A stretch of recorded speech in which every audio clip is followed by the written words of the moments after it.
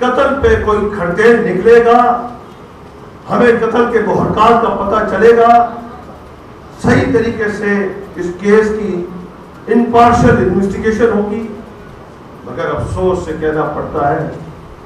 کہ اس J N T کو قائم ہوئے آج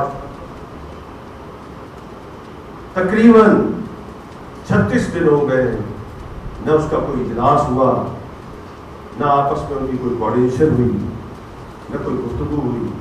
نہ اس حوالے سے ہمیں کچھ بتایا۔ اب یہ بتایا گیا ہے کہ ایفیکٹس کمیٹی کا اجلاس ہوا، اس میں کور کمانڈر صاحب بھی بیٹھے، چیف منسٹر بھی بیٹھے، انٹیلیجنس اداروں کے صوبائی سربراہ بھی بیٹھے، پولیس بھی بیٹھی، اور اس پہ یہ طے ہوا ہے کہ رینجرز کے ذریعے آپریشن کیا جائے۔